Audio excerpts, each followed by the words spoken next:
नमस्कार। प्रवासी मजदूरों की समस्या आज विकट समस्या बनकर के सामने आया है। आइए समझने की कोशिश करते हैं कि प्रवासी मजदूरों की समस्या इतनी विकराल क्यों हो गई है।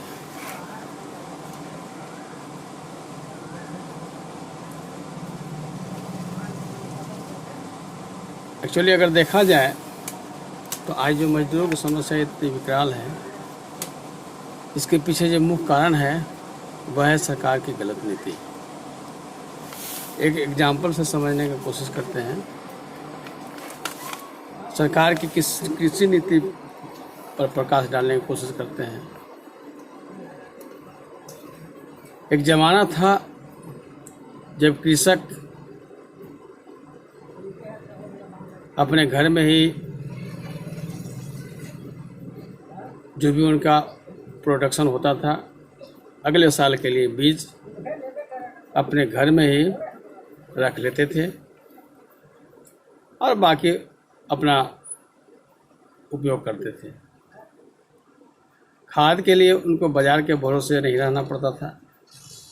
घर में मवेशी रखते थे प्रचुर मात्रा में। साथ ही साथ जो आसपास में प्राकृतिक संसाधनों के द्वारा जो खर पतवार घास फूस हुआ करते थे, उन्हीं से किसान जैविक खाद तैयार कर लिया करते थे।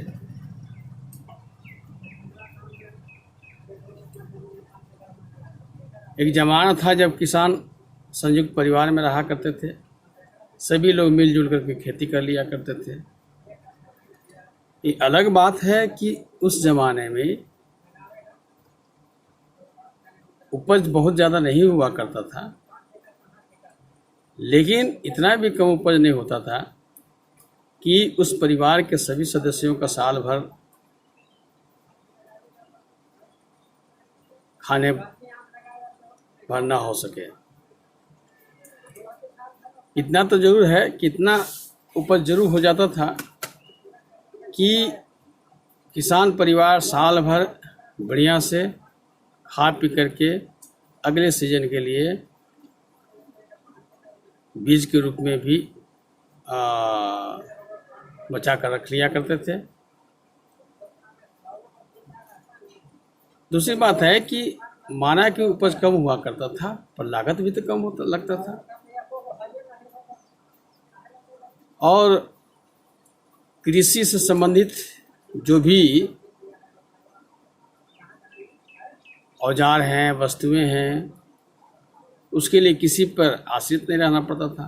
गांव में भी लोहार हुआ करते थे, गांव में ही बढ़ई हुआ करते थे, बड़े हल बना लेते थे। लोहार हार बनाते थे, कुदाल बना लेते थे। मतलब कृषि में लगने वाले छोटे छोटे औजार गांव घर में ही प्राप्त हो जाते थे, जिसका परिणाम है कि लागत कम हुआ करता था। साथ ही साथ जो कृषि उत्पादन हुआ करता था वह शुद्ध होता था। इसलिए किसान परिवार कम बीमार हुआ करते थे, उनका बीमारी में बहुत कम खर्च हुआ करता था। तो इसलिए गांव के मैक्सिमम लोग स्वावलंबी थे, उन्हें कहीं बाहर जाने की ज़रूरत नहीं पड़ता था। उनकी आवश्यकताएं भी बहुत ज़्यादा नहीं थी, क्योंकि किसान वर्ग एक ऐसा वर्ग है जो अपरिग्रह का पालन करता है। मतलब कड़ी मेहनत के बाद जो कुछ भी चीज़ जितना उन्हें प्राप्त होता है, उन्हीं में संतुष्ट रहने और जीने का बेहतरीन तरीका किसान वर्ग जानता है। लेकिन जब भी सरकार की नीति बदली, तकनीकी विकास हुआ,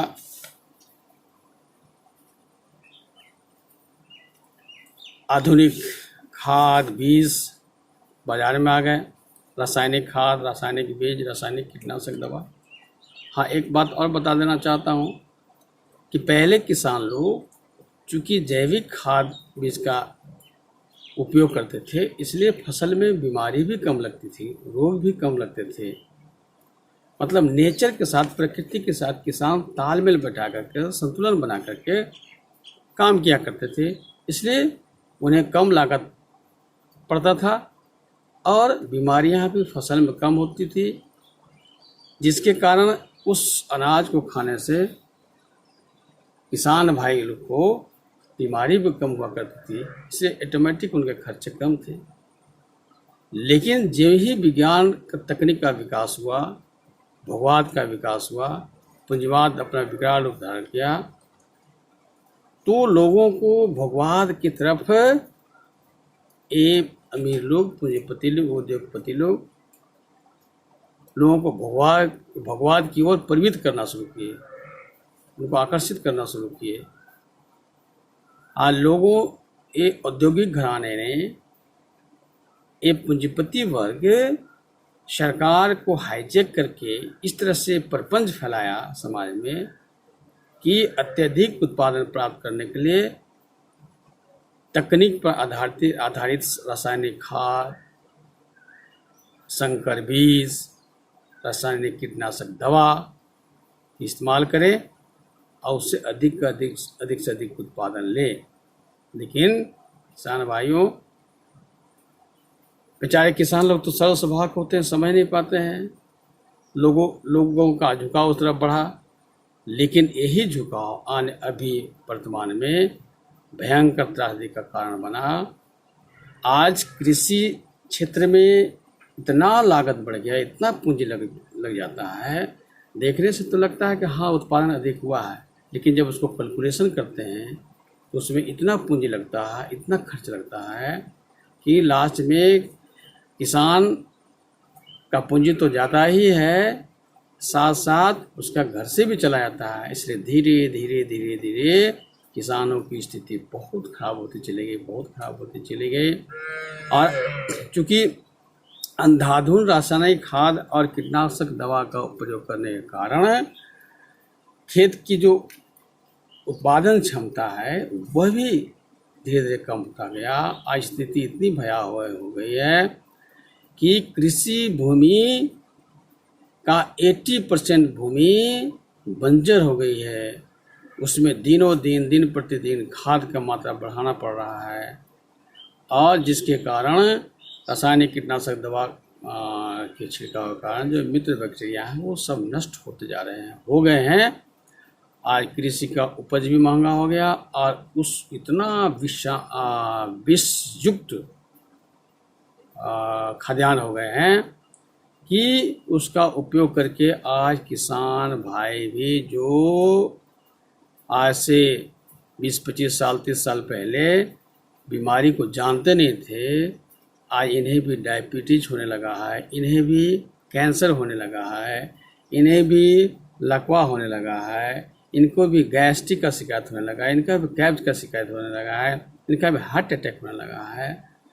तो इस तरह से ये सरकार की गलत नीति के कारण और जो वैज्ञानिक तरक्की का जो चकाचौंध है उसका गलत प्रसार करने के कारण किसान का स्वास्थ्य भी गया, इनका जो धन संपत्ति था, जो स्वावलंबी बने हुए तो स्वावलंबन भी गया।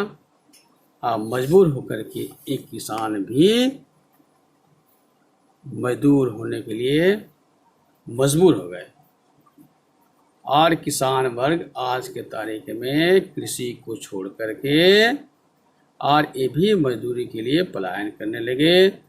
शहर का चकाचौंध इनको भी अपनी तरफ खींचने लगा, क्योंकि सरकार ने क्या किया कि मजदूरों का मजदूरी इतना बढ़ा दिया कि बेचारे कृषक मजदूरों को मजदूरी दे नहीं सकते हैं, और भोगवाद नीति के कारण, भोगवाद प्रवृत्ति के कारण संयुक्त परिवार भी टूटते गए। इसलिए खेती काफ़ी महंगा हो गया, चूँकि मजदूर महंगे हो गए इसलिए खेती भी महंगा हो गया, और खेती भी महंगा हो गया तो धीरे धीरे किसान भाई कृषि छोड़ते गए। और जो किसान मजबूरी में खेती कर रहे हैं वो दिन प्रतिदिन उनकी आर्थिक स्थिति दयनीय होती जा रही है। बैंक के कर्जों तले दबते जा रहे हैं, जिसका कारण है कि बहुत सारे किसान आत्महत्या कर रहे हैं। और लास्ट में मरता क्या नहीं करता, किसान भी बन गए मजदूर, कृषक मजदूर, और ये शहरों के चकाचौंध से आकर्षित होकर के शहर में चले गए और स्वावलंबी गांव वीरान हो गया। आज जब कोरोना जैसे महामारी प्राकृतिक आपदा आया है, तब वही शहर के लोग, जिनके लिए ये मजदूर लोग दिन रात खून पसीना बहा करके उनको अरबों खरबों में कमाई कराया, आज 2 महीने तक इन मजदूरों को खिला नहीं सके। आज ये मजदूर बेचारे शहर से पलायन होने के लिए मजबूर हो रहे हैं। उनकी क्या दुर्दशा हो रही है वो तो हम सब देख रहे हैं। तो बंधुओं, अब हमें करना क्या है, इसका समाधान क्या है?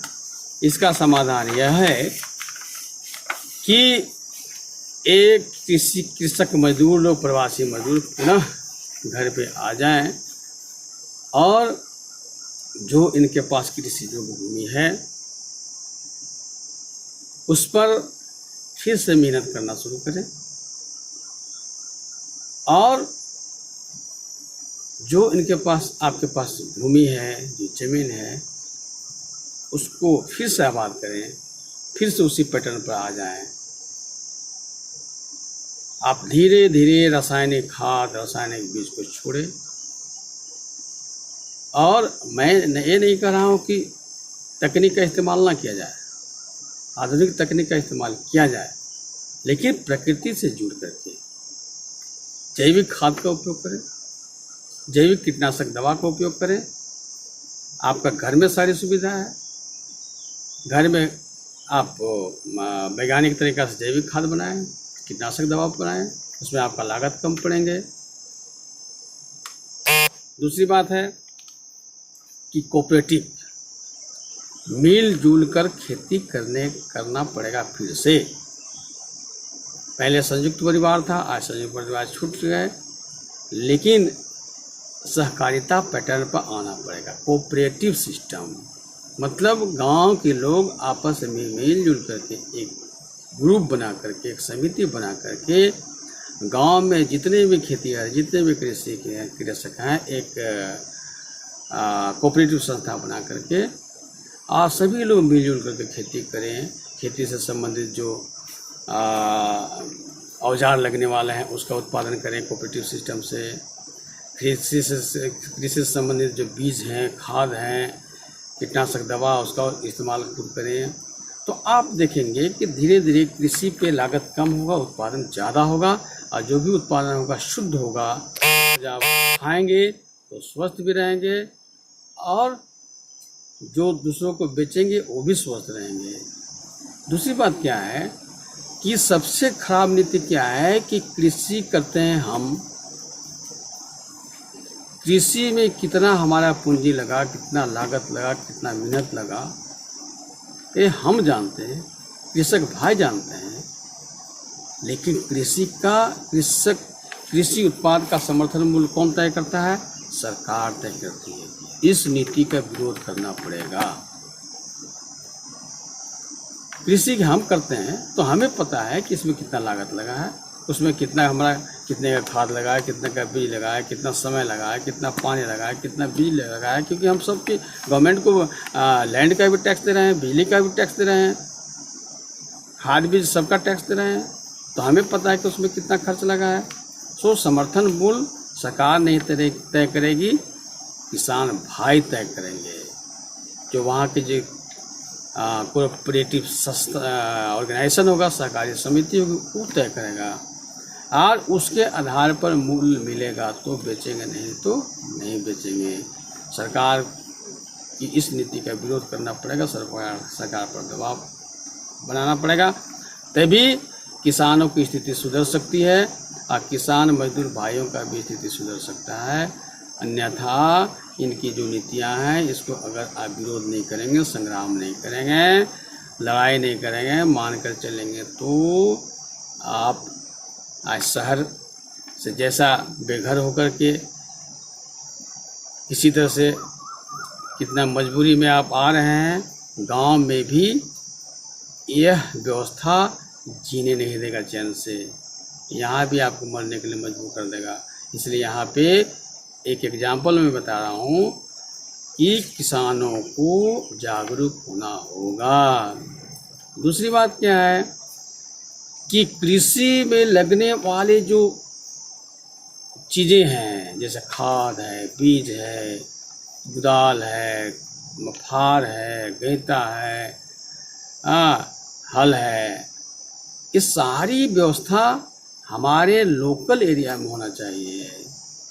अभी हम क्या देख रहे हैं कि छोटा सा खुरपी से लेकर से कुदाल के लेकर के गैंता से लेकर के हल फार सब कौन बना रहा है? तो बड़ी बड़ी कंपनी, टाटा कंपनी। अब सोच लीजिए, टाटा कंपनी बनाकर वहाँ से देती है तो कितना महंगा पड़ता है। इससे सब कुछ महंगा है। अगर लोकल क्षेत्र में बनेगा तो इतना महंगा नहीं होगा, जैसे कि पहले बना करता था, इतना महंगा नहीं हुआ करता था। लेकिन आज ठीक उल्टा हो गया है। तो ये जो केंद्रित अर्थव्यवस्था है, इसको विकेंद्रित करना पड़ेगा और इसके लिए अपने हक के लिए किसान भाइयों को ही लड़ना पड़ेगा, फाइट करना पड़ेगा। जब भी राजनेता आपके पास वोट लेने के लिए, मांगने के लिए आता है, आपको कहना पड़ेगा कि हमारे ज़रूरत की चीज़ें हमारे क्षेत्र में ही उत्पादन होना चाहिए। नेक्स्ट बात यह है कि जो कृषि उत्पाद होता है उससे संबंधित जो उद्योग है वो हमारे क्षेत्र में लगना चाहिए। जहाँ पर जो कृषि उत्पाद हो रहा है वहाँ पे उससे संबंधित उद्योग लगेगा। फूड प्रोसेसिंग उद्योग वहाँ लगेगा। तेलहन का उत्पादन होता है, तेल मिल वहाँ लगेगा जहाँ पे होता है। मक्का है, इतना अधिक उत्पादन होता है, सीजन में औने पौने दाम पे बनिया लोग खरीद लेते हैं और उसी के तो कॉर्नफ्लेक्स बना करके कितना महंगा बेचते हैं। कॉर्नफ्लेक्स का फैक्ट्री हमारे एरिया में लगे जहाँ पर मक्का का उत्पादन होता है। जहाँ पे धान का उत्पादन होता है वहाँ पे राइस ब्रांड का राइस मिल लगेगा, वहाँ पे राइस ऑयल मिल लगेगा। तो कहने का मतलब है कि अभी ठीक उल्टा है। उत्पादन हम करते हैं, समर्थन मूल्य तय करता है गवर्नमेंट। उत्पादन हम करते हैं, उससे संबंधित उद्योग लगता है कहीं और दूसरी जगह जा कर के। कृषि हम करते हैं, कृषि से संबंधित औजार कोई दूसरा आदमी बना कर देता है, बाहर से आता है। ये सब कुछ चेंज करना पड़ेगा। ये प्रधानमंत्री जी का कथन है, स्थानीय बनो, वोकल बनो। ये केवल कहने से नहीं होगा। प्रधानमंत्री जी कह दिए स्थानीय वोकल, ये नहीं चलेगा। स्थानीय तो स्थानीय, हमें और आपको जागरूक होना होगा, हमें वोकल होना होगा, हमें अपने अधिकार के लिए लड़ना पड़ेगा, फाइट करना पड़ेगा, आवाज़ उठाना पड़ेगा। तीसरी चीज़ है कि किसान भाइयों को उन्हीं चीज़ों को उत्पादन करना चाहिए जिसका मार्केट में डिमांड है। अभी क्या हो रहा है कि डिमांड के अनुसार कृषक उत्पादन नहीं करते, खेती नहीं करते हैं। अब आलू का उत्पादन कर रहे हैं, सब आलू का उत्पादन कर रहे हैं, जिसका रिजल्ट होता है कि सीजन में इतना ने आलू हो जाता है कि मार्केट में उसका दाम मिल ही नहीं पाता है। अब टमाटर की खेती कर रहे हैं, सब लोग टमाटर की खेती कर रहे हैं। अब इतना टमाटर हो जाता है सीजन में कि फिर उसका सही मूल्य नहीं मिल पाता है। तो जो किसान से संबंधित जो कोऑपरेटिव ऑर्गेनाइजेशन होगा, सहकारी समितियाँ वो तय करेंगी कि इस क्षेत्र में मार्केट में किन किन चीज़ों का कितना डिमांड है, उसी के अनुसार खेती होना चाहिए। तो किसान भाइयों, अगर इन सारी पहलुओं को आप मानकर चलेंगे, इस पर ध्यान रखेंगे, और तो आने वाला समय में किसानों की आर्थिक स्थिति, सामाजिक स्थिति काफ़ी सुदृढ़ होगी। पलायन नहीं करना पड़ेगा। आज जो आपके साथ दुर्व्यवहार हो रहा है, आपकी स्थिति इतनी गंभीर है, इस तपती हुई धूप में पैदल चलने के लिए मजबूर हो रहे हैं, भेड़ बकरी की तरह ट्रक में ठूस ठूस करके आप किसी तरह से अपने घर को आ रहे हैं, रास्ते में कितने लोग मर गए, कितनी क्या स्थिति हो गई। यह समय पुनः नहीं आवे, इसके लिए किसान भाइयों आप सबों को जागरूक होना पड़ेगा, मेहनत करना पड़ेगा, स्थानीयता के प्रति वोकल होना पड़ेगा, और अपनी समस्या का समाधान आपको खुद करना होगा। अपने हक के लिए लड़ना पड़ेगा, आपके बदले में कोई लड़ नहीं देगा। और लड़ने का तरीका ये नहीं कि हथियार उठाना है, लड़ने का तरीका है कि आपके पास जो संसाधन है उसी में स्वाभिमान हो, उसी में गर्व करना पड़ेगा, स्वाभिमानी होना पड़ेगा। एक स्वाभिमानी व्यक्ति ही इज्जत से अपना ज़िंदगी जी सकता है। पर अगर स्वाभिमान मर गया तो समझो पशु से भी बदतर जिंदगी हो गया। इतना ही कहकर मैं आज विराम देता हूँ।